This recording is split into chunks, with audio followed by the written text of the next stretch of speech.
My people, wonders they say it shall never end. Oh, hey, where una dey? Make una come out to make una come hear matter.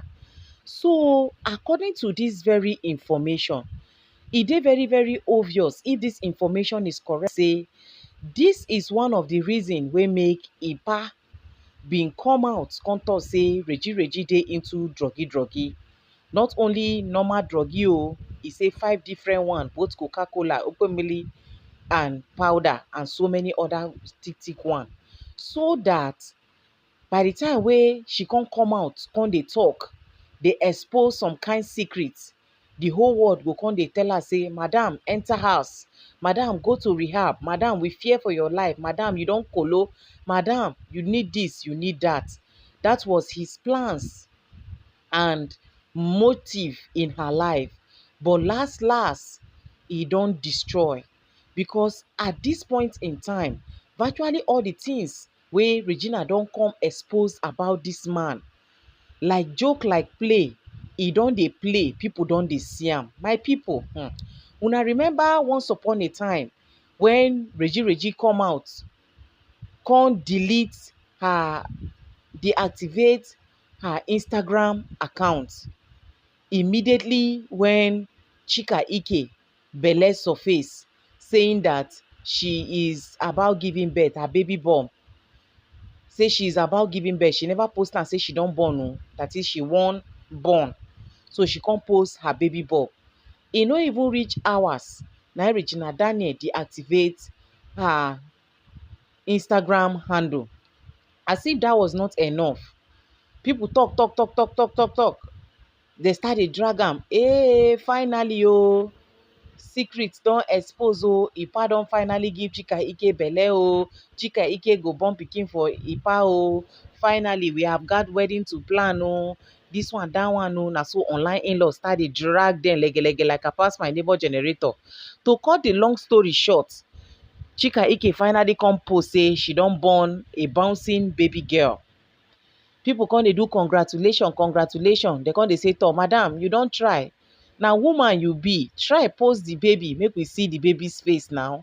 Make we know whether truly na because of you Regina Daniel enter house, whether na because of you she deactivate her account, whether na because of you na she no dey do the marriage again." Because information come dey fly say that particular act allegedly make Reji comot from Ipa house. So where people now, Regina Daniel fans come dey go Chika Ike fan page, dey go dey ask her series of questions. Dey ask her wetin she go do and wetin she no go do.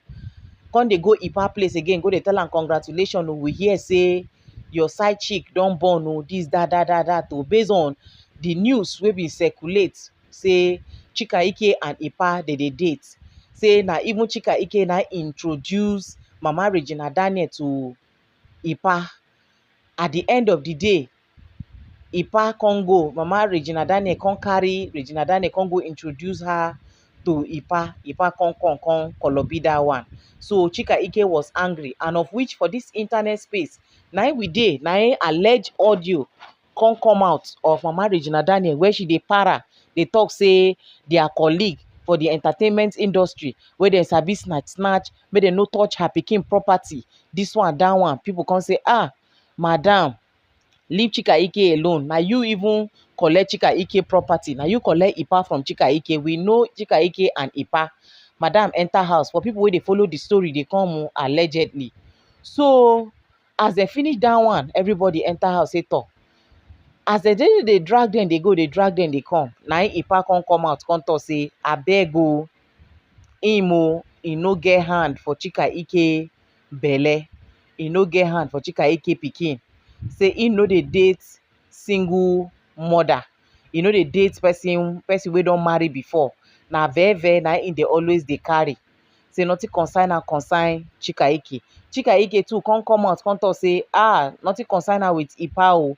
Say she nothing concern her with person husband. She no ready to be person sixth wife, not to come talk of second wife. Say nothing concern her with Ned. Na online in-laws come say, hey, if you talk say nothing concern you with Ned, it's a different thing. But for the fact say you can't dey abbreviate in name, can't dey phone in name, You no fit call am sir, you no fit call am put respect inside, shows that something is there. Because if there is respect in that name, meaning na true nothing you get with the man. But for the fact say you come dey call am Ned wey nothing join una, na lie wey una dey lie. Una dey lie to una sef, but time will definitely tell. Madam, try post your pikin picture, we go later know whether na Ned get pikin or no be Ned get pikin. Na wetin just dey fly be that o. Or despite say dem don come out come talk, people no still wan believe. Now as this election matter come happen, na im dey say allegedly, based on people wey dey there, person wey tell person wey tell person wey dey close to the Chika Ike, come carry information come say Chika write letter to Ipa consoling him and telling him that he no even need to start dey go from one podcast to the other, one TV station to the other, dey explain wetin no dey.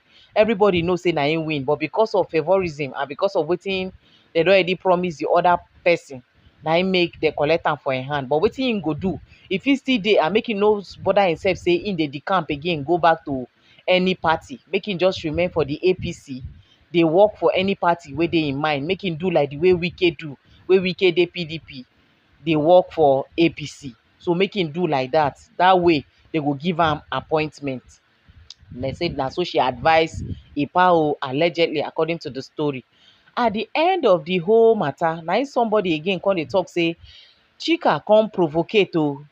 After he advice finish, do everything finish, say Ipa these days, as e be say Ipa dey pursue wetin no loss. E dey pursue im political matter, dey pursue Reji matter, dey pursue every matter. Say e come neglect Chika Ike and her child. Na im dey say she come dey talk now, even though she no call name o. Say she come dey talk say some people, this man forgot his responsibility because of his wife that decided not to stay in the marriage, and because of politics that has been lost, he has forgot his responsibility. Who does that? Now people come dey say, the same thing wey Reji talk that time, say Chika Ike, your hand no pure. When you come out come talk say nothing like that, you and Ipa nothing. And Ipa too come dey reason am say anything make am accept now say he and Chika Ike dem dey. Omo, e go hit on Regina Daniel. People go come dey look her less, go dey make her look as if, despite say she is young and that her third leg e dey do gbim, e dey make sense as young as she is. Say she marry am as veve, say the third leg now no still do Ipa, e still dey go outside. So in order not to be humiliated, in order for people not to laugh at her, na im make him be dey cover the secret, dey cover am well well. Now wey she no kuku come dey, if dem wan decide to expose theirself say to dey date again, e no be any bad idea. But that time now, e no want anything wey go make they go come talk say despite all the things wey Reji don do for am, he still come betray her, turn im back on her, go dey friend her colleague, all those kind things. So e no want that one. I make dem cover am up. They do wetin they got to do to cover the whole story up quietly and diligently. According to the Chika, say she no want in the situation where her daughter go come grow up in this kind of scenario. Now make sure she dey even come clear the air because of her daughter. She no want any unnecessary talk and dragging. Now wey she come dey talk say this man, because of wife that has refused not to return, and for political wakama, he has forgotten his responsibility. Now person come dey ask say, shebi no be the same Ipa wey Reji talk that time, wey dey see her like say she don dey kolo mental small small. Shebi no be the same Ipa now na im this person dey talk about? Mama Chika, you no need to come dey hide under the box. People come dey call her say come out with your full chest and claim it. Kuku announce am to the whole world say na your pikin father be this, so that he no go come run away, so that he no go come deny am last because the one wey Ipa dey like this, so to say he no do again, to deny person, e no go hard but at least if you don publicly come talk am and he no debunk am, he no come write press release, shows that na true you dey talk. In the nearest future he cannot deny it. So madam, come out o. Na so online in-law start dey call her, say make she come o, make she just come talk the truth o. Say because they make her look as if Reji no gbadu, she dey go through kolo mentus, she dey do, she dey that. They come dey make am look as if na lie Reji dey lie, whereas she was saying the absolute truth. She was saying exactly as it is, but they dey look her less so that they go give her name, make her look as if she no know wetin she dey do, whereas she know what she was doing. Omo, na so the secret take burst o. Say wetin even make Chika Ike now come out come talk this particular thing, because online in-laws they no decide to rest o. They start dey drag them say na wow. So even after the 6 wives wey this man get, im third leg no fit still sit down one place. Wetin be that thing wey dey that outside wey dey sweet am, wey e no fit just sit down one place? E no fit sit down despite everything, upon say Reji talk am say she no dey allow am rest. She dey make sure say she fulfill her duty. She do the necessary thing that she ought to do as a woman, so tey the man sef to go back house go do the needful with their leila, e no dey gree go back.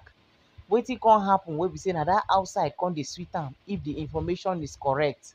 Wetin be that thing wey dey that outside, wey dey for that woman body, wey no dey for im wives dem body, wey im dey go find? Na where you go know say men are just polygamous in nature. Their matter no be here own.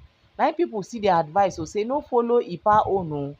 At any given time, now wey you still get say, now wey you still get mouth, wey be say your celebrity still dey smell wotoporously, say yes you be celeb. No be when you no come get level again people go forget your matter. If na that time you come talk, people no go believe o. Better make you talk now, make everybody know say pikin na Ipa own, make dem go understand. People go later understand say na because of Reji na im make Ipa no gree admit. But for now, see as the matter be, for your own good, so that your daughter too go grow up know say okay, see her father here. Even if they later say no be am, they go know say for once the mother don come tell her the truth, say see as the matter take be. Omo, no be small thing o. Online in-laws, they no allow the Chika Ike drink water drop cup. No be small call na im dey call her o. Say e don finally expose all the things wey una make am look as if Regina dey kolo mentus. Una don see am say she no kolo, she know wetin she dey do, meaning na Ipa na im dey do all these things put together, wan give the girl name by fire by force, so that anytime she come to expose some kind things and thing, una go say she no gbadu. Thank God for giving her the opportunity to come and express herself this way. If not, people for no know, they for no know wetin dey sup. Now Madam Chika, they say make you come out o. Online in-law say make you come out o, before it is too late. Because that Ipa wey you think say you know, wey you think say you trust, wey you think say you love, if the information is correct, at any given time can decide to turn his back and treat you like trash. And na that one na im no go good at all, because omo, e no go funny. My people, na the matter be this o. Say you see the secrets wey dey hidden, nothing for this life wey dey hidden. One day e must surely come out. Unless no be time again. They say time is life and life is time. We go surely know the truth. So na the matter be this o. I say make I come drop am for una as e dey hot. I remain your humble girl Gifted Gist. Na me dey bring una latest. See you guys in my next upload. Let's interact in the comment section, guys. Bye for now.